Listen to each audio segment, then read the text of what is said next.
Bike सवार अपने को कथित पत्रकार बताकर स्कूल के प्रधान पाठक से बदतमीजी करने लगे और उनके द्वारा कहा जा रहा था, आप बच्चों से स्कूल के बाहर का काम क्यों करा रहे हैं। उसी को लेकर स्कूल के प्रधान पाठक ने कहा, कल सरस्वती पूजा है, इस कारण बच्चों के द्वारा साफ सफाई किया जा रहा है। इसी बात को लेकर अज्ञात लोगों ने शिक्षक के साथ हाथापाई शुरू कर दी और धमकी देने लगे, हम पत्रकार हैं, इस खबर को कल के न्यूज़पेपर में छापेंगे और धमकी देकर भाग खड़े हुए। इसके उपलक्ष्य में हम लोग अपने आसपास के परिसर की साफ सफाई कर रहे हैं, तो मैं बच्चे लोगों के साथ लोग आसपास के परिसर की सफाई करवा रहा था, गोबर लिखवा रहा था। इसी बीच 3 अज्ञात व्यक्ति इस कवर में CG 16F 7012 में आए और मेरे को चमकाने लगे कि आप बच्चे लोगों से क्यों काम करवा रहे हो। मैंने बोले, और उसके उपलक्ष्य में हम लोग को पूजा पाठ करवाना रहता है और इसके लिए अपने परिसर की सफाई करवाते हैं। फिर उसके बाद धमकी देने लगे, फिर उसके बाद मेरे को मारे, 2 जाकर माँ बहन की गाली दिए और तेरे को देख लेंगे, तू उड़िया है, तेरे को बता देंगे, इस टाइप का मेरे को धमकी देने लगे।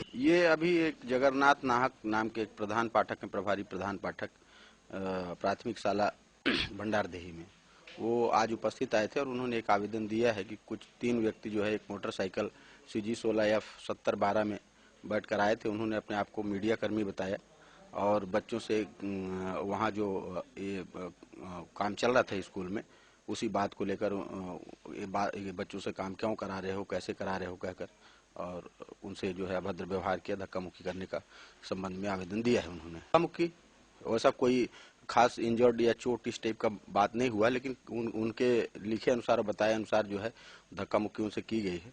मुलाहिजा कराने योग्य मामला नहीं था, उन्होंने खुद बताया कि डॉक्टरी मुलाहिजा उन्होंने नहीं कराया है और इसमें इस मामले की तस्दीक की जा रही है। वो वास्तव में पत्रकार थे, अगर थे तो इस तरह अवैध व्यवहार करने का, इस तरह से विवाद करने का कारण क्या था, और उसकी तस्दीक करके वैधानिक जो भी कार्रवाई होगी, जिस तरह की घटना उन्होंने घटित की है उस तरह से कार्रवाई की जाएगी।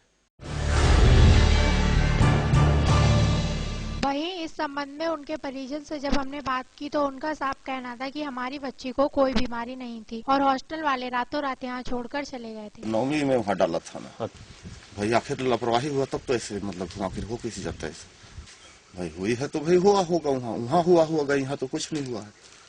नहीं, वो तो आए थे ना, वो मेरे से बोला कि इसका सीना दर्द है। हाँ, मैडम को पक्का है भाई, 2 महीना में गर्भवती थोड़ी ना होती, उसके पहले तो तुम क्या कर रहे थे, तो यही लग रहा है। हाँ, हॉस्टल में ही गलत हुआ हो। हाँ, हमको तो हॉस्टल में ही लगता है भाई, लड़की खुद बताएगी कि कहाँ गलत हुआ।